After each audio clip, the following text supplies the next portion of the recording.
Well, this is a moment my neighbors have been waiting for a long time. I got the barn finds, I got some mufflers with them. And I thought I would do a quick install of a muffler to show you, if you're on the side of the road, that you could actually install a muffler pretty quick. So I got this really cool pipe here. It's got this, like, if you can see that, it's got a racing exhaust manifold extension here that's been cracked open so that you get a little bit more high end. And we're going to install this on the bike, and it's going to look really sweet. So, actually that's just a joke. We're going to put on this Campbells UK made silencer, like all the chopper ones that they have, and it's got a baffle in it, so it should be a lot quieter.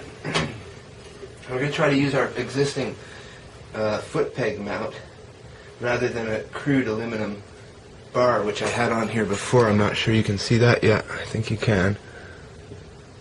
And that just worked really well. This is rigidly mounted. Now the front mount has been reinforced as well, and it's rigidly mounted. So what we're going to do is we're going to cut through this without cutting through our speedo cable. So our speedo cable is right here. I don't have time because I'm trying to fix somebody's bike, and I have to have some incentive to fix this rear tire that's got a flat from the highway the other day. So I figure if I put a new muffler on, I'll be really eager to see how it works and go out and ride it and make sure it doesn't hurt my bike's performance. And I do have power, so we might actually be able to start it up and hear what it sounds like. But we've got 15 minutes because YouTube's so conservative with their free time, which is nice. 15 minutes is a long time, much more than I need to do this. Now we're going to cut it off at the original stock area here. I welded on this Harley pipe because I didn't want it vibrating loose. Now this new pipe, the crown I'm going to put on, is going to be welded probably eventually, if it doesn't hold up to Loctite and all that and stay attached to my bike riding every day revving high. So here we go. You got to make sure you have your safety glasses on as well, folks. A very important factor when using a zip cutter. And that is it. So let's try this and we'll get cutting.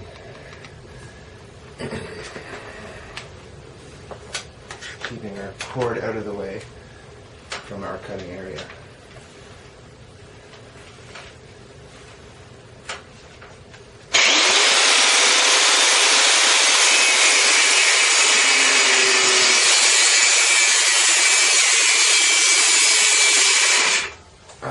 Just blew the fuse. That's so bad. Okay, we're going to shut off our zip cutter. That's really important because when we turn on the breaker, it's going to start up immediately if we leave it on. So hold on a sec. We're going to have to edit this, I guess. This is pretty ridiculous. I can't even find the turning off button here. Oh yeah, and another thing, if you are in your garage and you're prone to blowing fuses, you should probably hold onto your keys. Then you won't have to use your camera as a light to find them. Note to self. Okay, back in a second. Let's get on this pipe cut. Okay, we're back. I got a coffee just to keep the energy going in this production here. Okay. Of course, it's a coffee from Salt Spring, which is an island off Vancouver. It's pretty good coffee. Okay, I'm putting the keys in my pocket as well. It is Saturday night after all, so just to prove that anybody could probably do this, I'm using my really fancy high-tech shaded safety glasses. So let's get back to cutting this. We don't have much time left.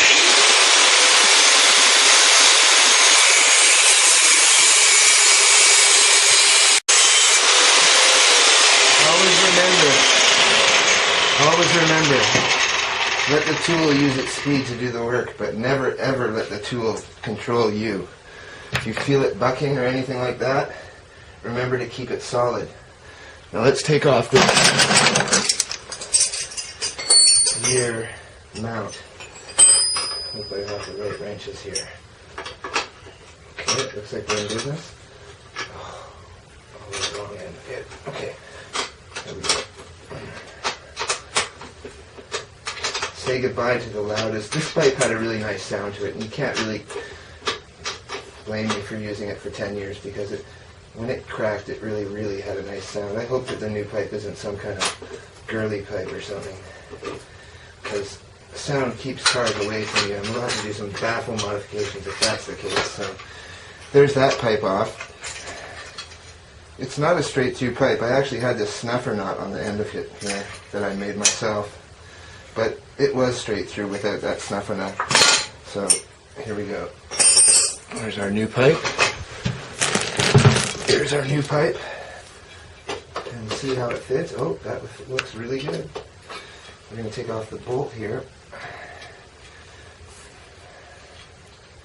And this is Campbells, sorry. Replacement silencer made in England. And it's got quite a nice logo on it, actually.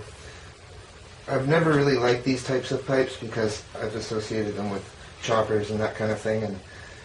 But this has it has a baffle in it, so hopefully it will be a bit more civilized and last a little longer than the ones that I've seen rotted out. There we go there. We're going to have to put a washer on there so it's not sitting exactly on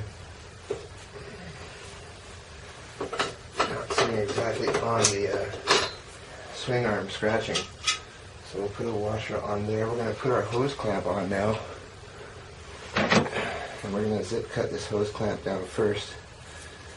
This is going to be tough for time, guys. I think we're going to, with the power blackout, I think we're going to probably run behind here. But let's try to cut this.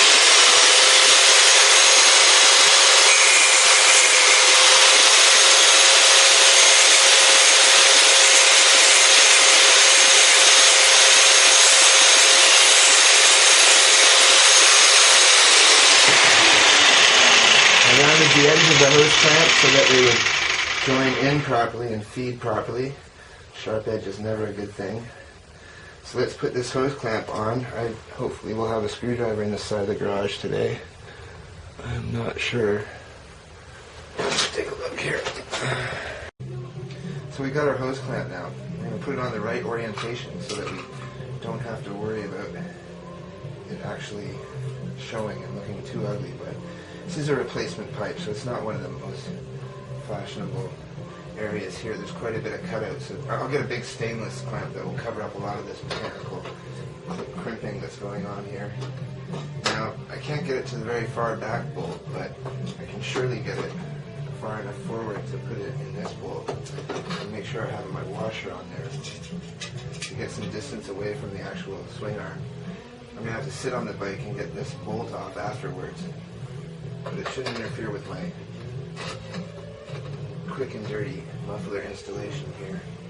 We'll put our lock washer on and our bolt on the back of this muffler.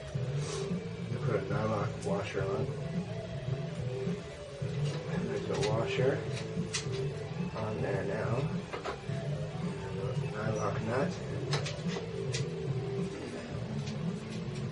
And it's clearing the actual swing arm, which is a positive thing.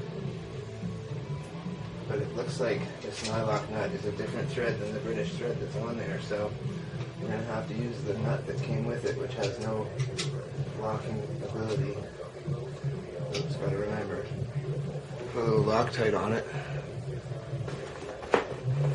Okay, and back. Running out of time. There's a truck coming down the hill and you have to get your muffler on quick.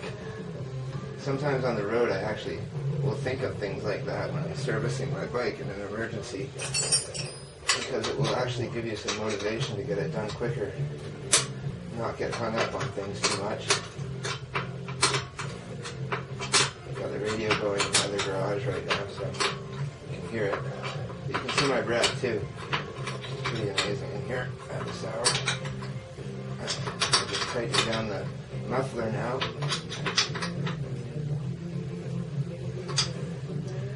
Now it's rigid. It's completely rigid in there now. There's There's no flex really to this. It's flexing the actual foot peg mount. You can see that. Now we're going to try to tighten down our hose clamp in an unobtrusive spot. Not showing. And there is a crimp on this bronzy looking shim in there. But the hose clamps will snap if you tighten them too much. Definitely.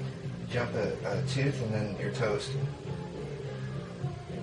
So there we go. It's now rigidly mounted to the bike. Let me see how that looks on the camera. That looks pretty good, if I must say so myself. Okay, let's get this light down. Put this somewhere else. We're not going to have such great light now, sorry. I'm going to try to get it started quickly to hear it for you. That was a nice lamp. I'll be lucky. It's been sitting for 2 or 3 days, so I don't think it's going to want to start too much. And just flood it really bad. Let's see if it grabs.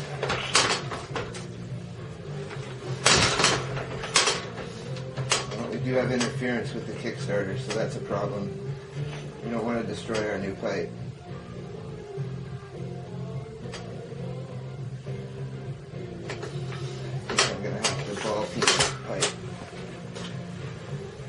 And that's where the other one was scraping too.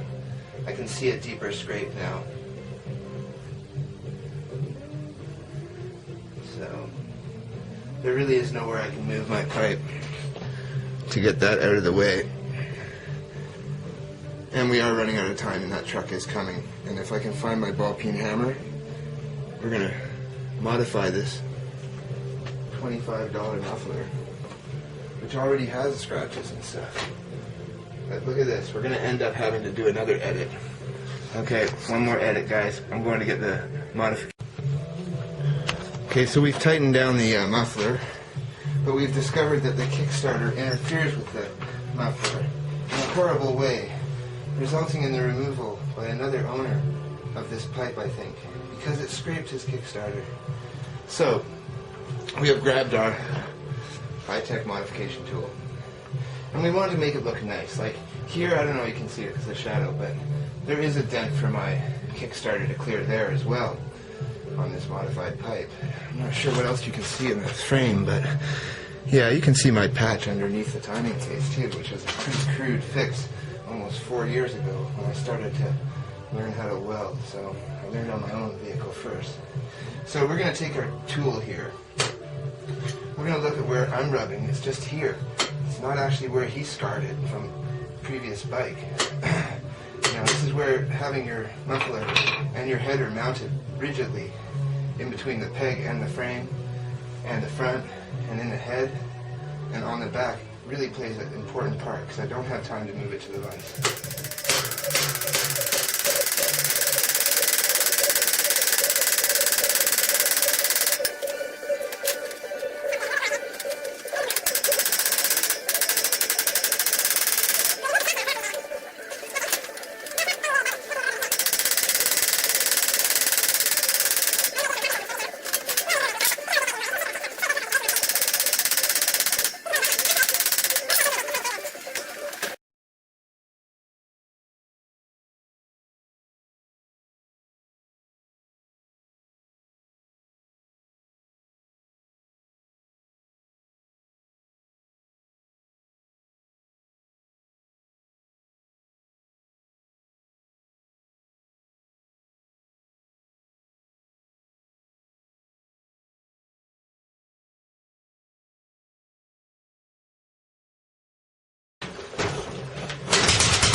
Hear me coming now, you see.